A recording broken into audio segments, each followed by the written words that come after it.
Par une journée ensoleillée, Alice et sa sœur sortirent se promener dans les prés.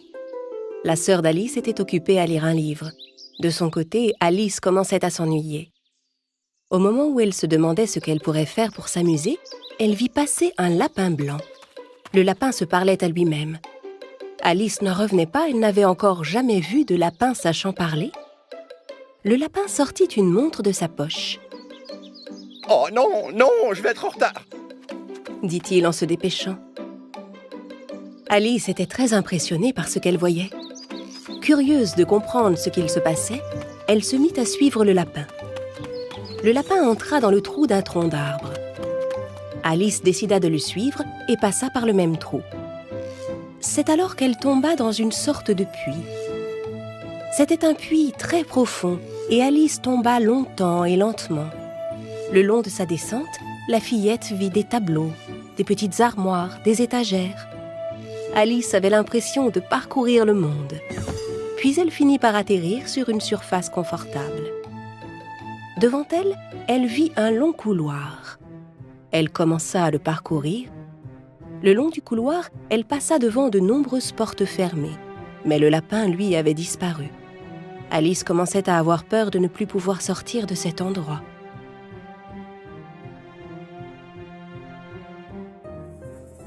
À cet instant, elle découvrit une petite clé dorée posée sur une petite table à 3 pieds juste devant elle.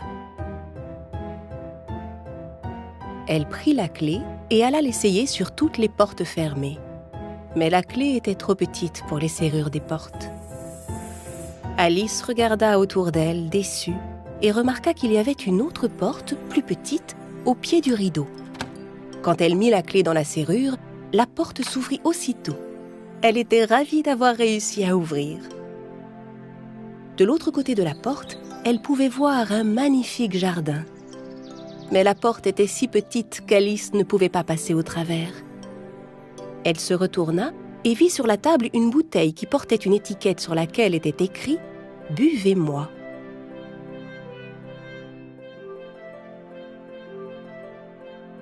Alice prit la bouteille et commença à boire.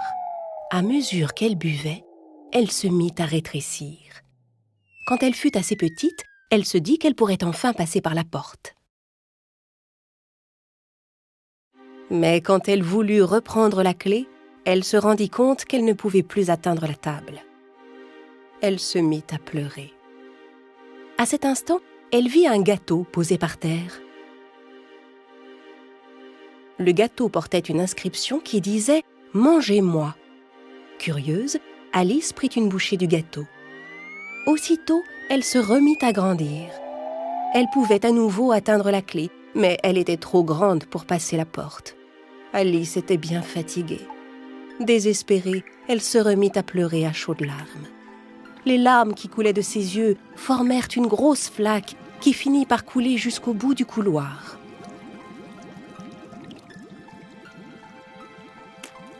Soudain, le lapin blanc si pressé passa devant elle. Alice l'appela. « Monsieur, un instant, je vous prie, aidez-moi » Le lapin passa à toute vitesse, sans même la regarder. Mais dans sa course, il laissa tomber son éventail et ses gants.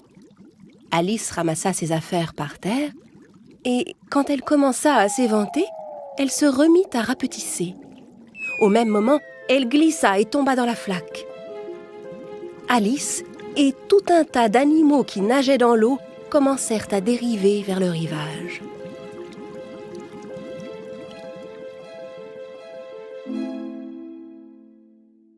Quand ils arrivèrent sur la rive, tout mouillés, Alice vit à nouveau le lapin. Cette fois, le lapin la prit pour sa servante et lui demanda d'aller lui chercher ses gants et son éventail à la maison. Alice se rendit dans la maison du lapin au milieu de la forêt. Quand elle entra, elle trouva tout de suite les gants et l'éventail. Mais elle vit également une autre bouteille sur la table. Elle alla vers la bouteille et se dit « Si je bois ça, je retrouverai peut-être ma taille normale. » Elle prit la bouteille et but toute la potion. Mais au lieu de rétrécir, elle devint tellement immense qu'elle ne pouvait même plus bouger dans la maison. Qu'est-ce que je vais faire? Comment je vais sortir d'ici? Pendant ce temps, le lapin attendait Alice avec impatience.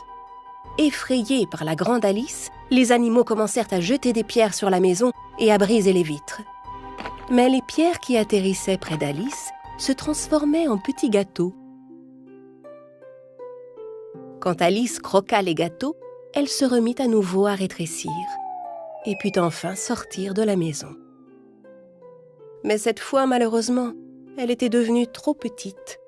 La pauvre Alice était tellement minuscule qu'elle était complètement perdue au milieu des herbes géantes. Elle se demanda par quel moyen elle pourrait retrouver sa taille normale.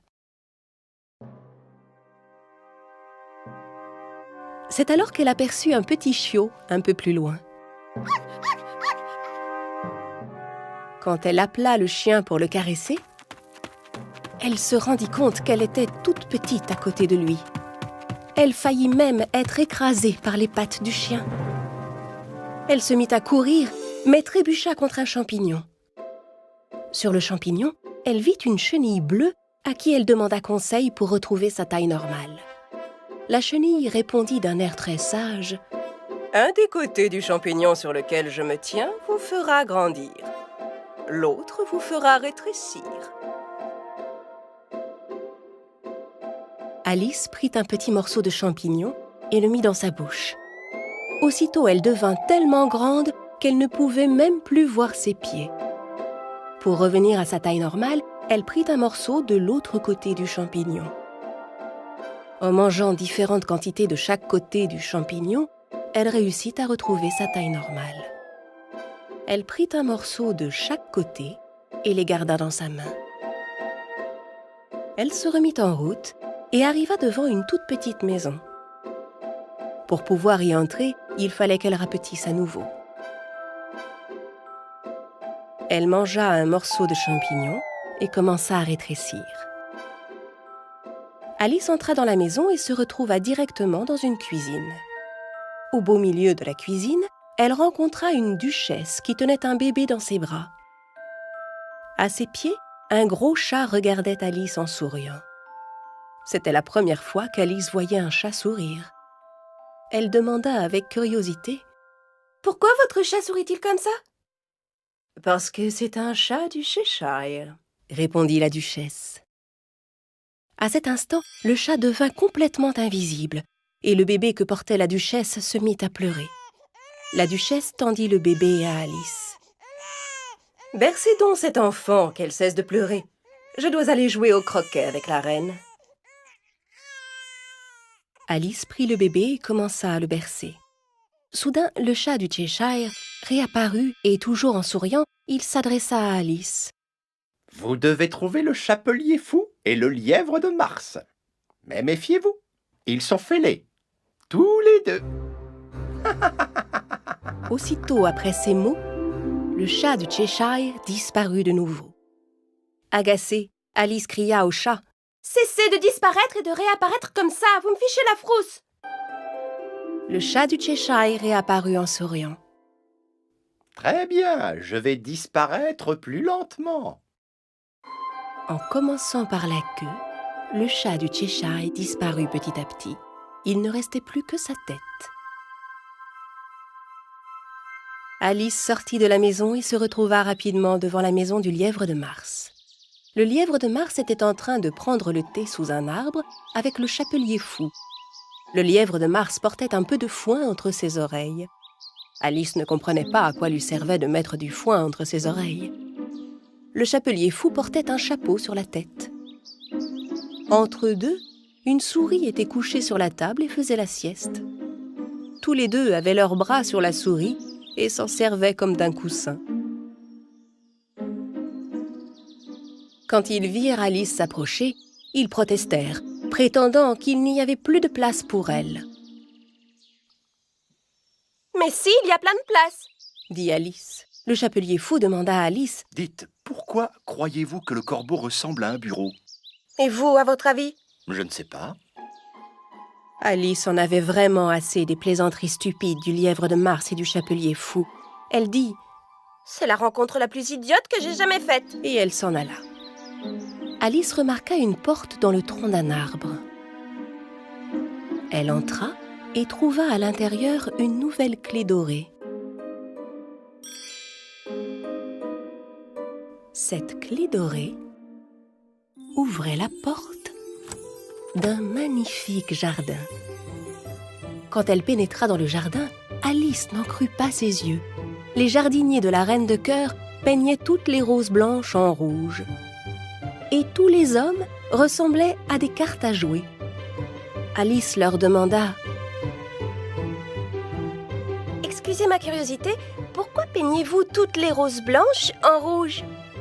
Et le jardinier lui répondit « La reine voulait des roses rouges, mais nous avons fait pousser des roses blanches. Si la reine s'en aperçoit, elle nous fera trancher la tête. » Au même instant, la Reine de Cœur entra dans le jardin. Les soldats qui l'escortaient ressemblaient eux aussi à des cartes à jouer. La Reine de Cœur invita cette étrange jeune fille qu'elle voyait pour la première fois à jouer au croquet. Alice n'avait encore jamais vu de terrain de croquet comme celui-ci. Les boules étaient des hérissons et les maillets des flamants roses. En plein milieu de la partie, les joueurs commencèrent à se bagarrer et à se jeter des hérissons.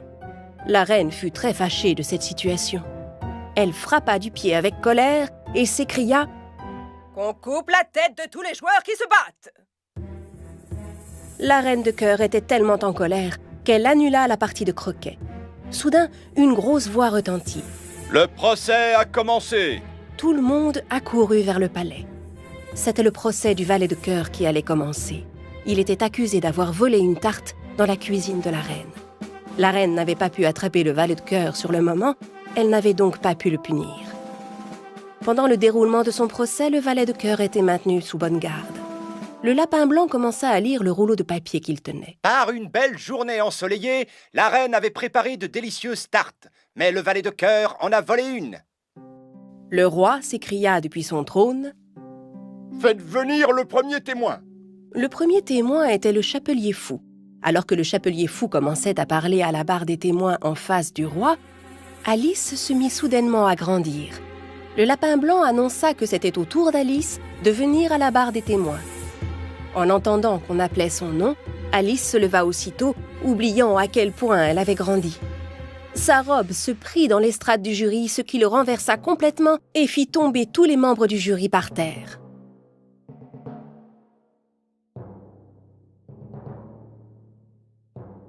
La reine demanda à Alice de dire tout ce qu'elle savait. « Je ne sais rien du tout !» répondit Alice.